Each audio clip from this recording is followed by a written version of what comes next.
Okay, so good morning mga kuya, no? Panibagong umaga, panibagong araw, panibagong vlog, panibagong tuturuan, panibagong estudyante. Si Eliza. Good morning, Eliza. Okay, so kumusta ikaw? Okay lang po. Ready na ikaw sa driving lesson mo? Ready na po. Ang pagmamaneho or pag-aaral ng pagmamaneho, lalo na ito manual, kailangan interesado ka, malakas ang loob mo. Okay, ready na ikaw? Okay, tara, let's go! Okay lang, so bago tayo mag-start, syempre, punta muna tayo dun sa familiarization. I-demo ko muna sa'yo, lalo-lalo na itong mga switches in control. Ano? Okay, sige, tara.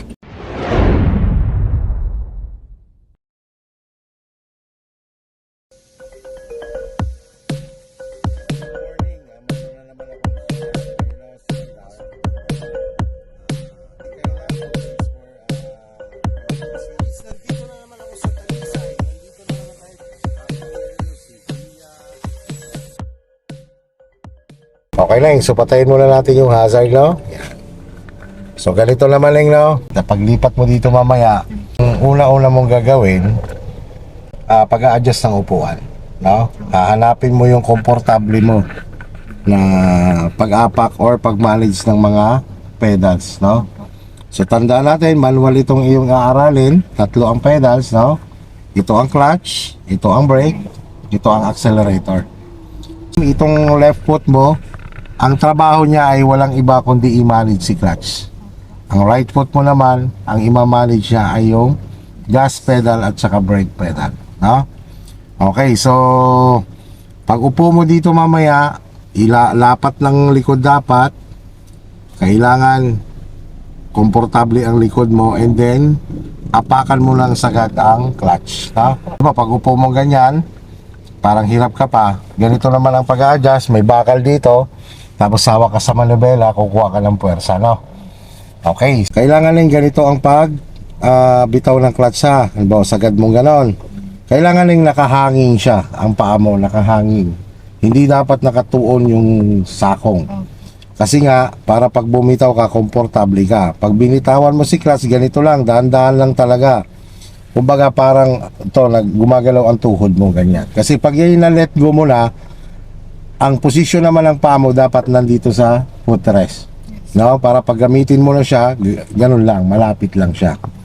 Okay, so tandaan mo si clutch, lalo-lalo na kapag nasa first gear ka or mag-move ka pa lang, wag mo yan bibiglain ng bitaw. Wag mong bibiglain, wag mong bibilisan, wag mong madaliin, no? Kailangan ang pagbitaw niya ng ganito. Kailangan dahan-dahan talaga. Dahan-dahan ka bumibitaw na gano'n na sinasabayan mo rin ng pag-a-accelerator. Kung gaano mo kagaan binibitawan si clutch, gano'n mo rin kagaan idiin ang accelerator mo, no?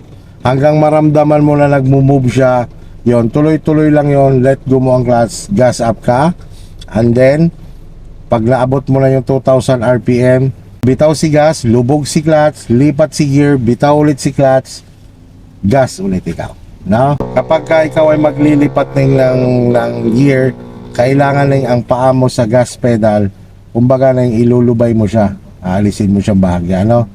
Kasi si clutch mo na, and then lipat.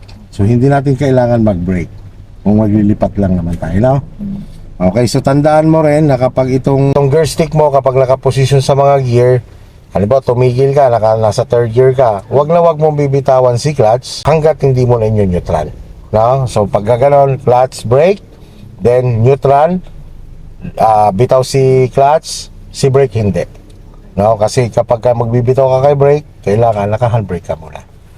Okay, so ngayon naman, ito naman ay mga bagong feature ng sasakyan. Itong ating dala 2019 model na Vios. Di ba na yung mga old na sasakyan, kapag sinusian mo siya, i-start na siya. Ngayon, hindi siya mag-i-start. Kung? Hindi aapakan ng clutch. Yon, very good. Ano? So, aapakan mo lang sagad ang clutch bago siya mag-start. Okay. Sa brake naman, kapag aapak ka ng brake, halimbawa, sabihin ko sa iyo, naneng, tabi na tayo dyan.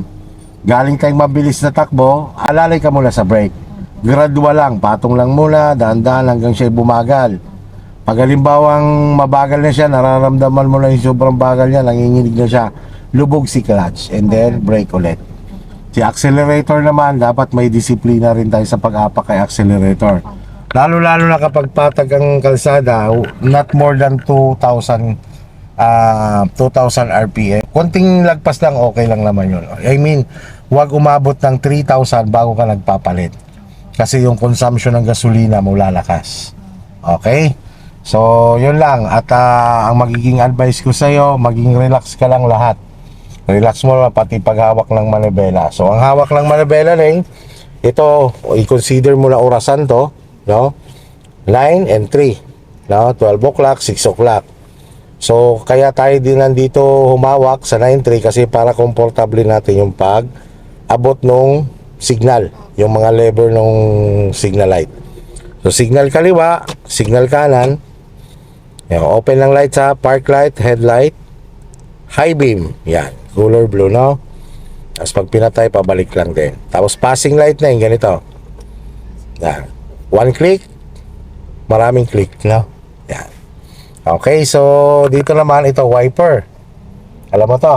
Ayun, alam mo na. So, yon, speedometer mo. Ito, 20, 40, 60. So, pwede ka rin mag-base dyan sa pagpalit ng gear. Halimbawa, 0 to 20. Kailangan pag nasa 20 ka na, naka second gear ka na. 30 to 35, third gear ka na. No? So, pwede mong pagbasihan yan. But, kung kaya mo lang i-connect ang pakiramdam mo sa tunog ng makina, much better yun, ano? Okay, so dito naman sa gear, ganito. Sagad lagi ang apak ha, sa clutch, lalo-lalo na kapag galing ng first gear. So ganito ang proper niyan. Apak sa brake, apak sa clutch, pasok sa gear, bago release yan brake. Ganyan ang proper niyan, ano? So sa familiarization naman dito, para hindi ka maligaw, apakan mo ang clutch, no? Ito first gear na yun. Tandaan mo ha, first gear, kabig papunta sa'yo. Second gear, pigilin mo lang, hila pababa. No, wag mo siyang halimbawa galing first gear, wag mo lulubayan ng ganon. Tapos hinila mong ganon, fourth gear ang pinasok. Kung lulubayan mo siya man lang ganon, make sure na iganon mo muna bago second gear. Tapos ang third gear naman, lagay mo lang sa gitna or neutral, tulak mo lang pataas. Ganon lang din ang fourth gear, yan. Ang pip naman, yun naman ulit ang may kabig, papunta naman dyan sa'yo. Papunta dyan sa side na yan, ano? Tapos ganoon din si reverse. Okay, so dito na okay lang naman halimbawa, mag-move ka na.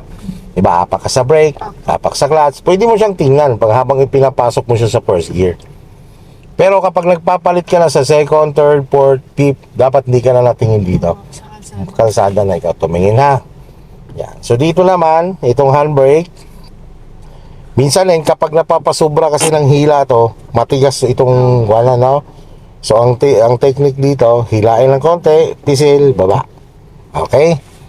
So, okay ka na dyan.